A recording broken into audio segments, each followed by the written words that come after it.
Ça y est, Apple vient d'annoncer la sortie du nouvel iPhone SE, il sera disponible le 24 avril. Il est destiné aux personnes qui n'ont pas les moyens de s'acheter l'iPhone 11 Pro ou l'iPhone 11 Pro Max, mais qui veulent un iPhone tout de même qui est doté d'une puissance qui leur convient au quotidien. Et il est doté d'une capacité de stockage allant de 64 Go jusqu'à 256 Go. En ce qui concerne les dimensions et le poids, cet iPhone mesure 138,4 mm de hauteur, 67,3 mm de largeur et 7,3 mm d'épaisseur. Et il pèse 148 grammes.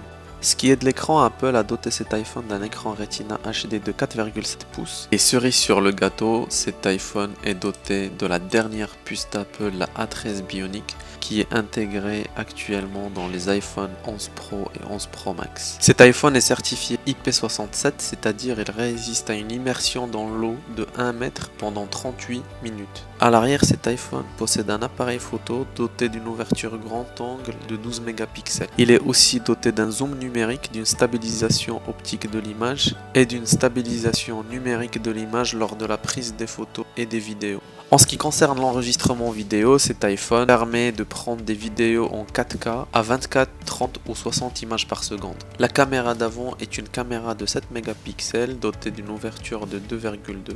Elle supporte le mode portrait avec effet bokeh avancé et contrôle de la profondeur. Elle permet d'enregistrer des vidéos en HD 1080p 30 images par seconde. Cet iPhone est doté de 6 capteurs différents. Il supporte le dernier iOS 13 d'Apple. En ce qui concerne les prix, le 64 Go est à 489 €, le 128 Go est à 539 € et enfin le 256 Go est à 659 €. Et pour finir, voici les points forts de cet iPhone. Cet iPhone est doté de la puissante puce A13 Bionic qui est embarquée aujourd'hui dans les iPhone 11 Pro et 11 Pro Max. Il est doté d'un écran Retina HD. Ces écrans-là font partie de la dernière technologie qu'Apple embarque dans ses téléphones. Et cet écran aussi, il est compatible True Tone. En point négatif, je note la batterie. Donc on est sur une batterie d'une technologie qui correspond à celle de l'iPhone 8. La taille de l'écran, on est sur une taille d'écran de 4,7 pouces et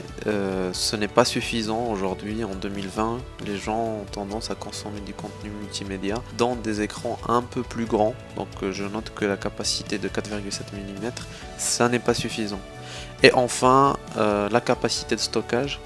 Donc il faut noter que le prix annoncé, le prix d'entrée, c'est 489 € pour une capacité de stockage de 64 Go.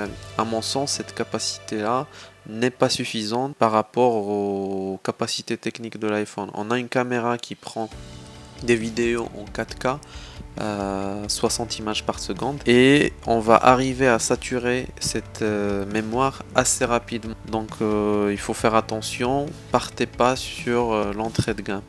Et moi je note que Apple aurait pu faire un petit effort et proposer la version 128 Go à 489 € au lieu de 64 Go.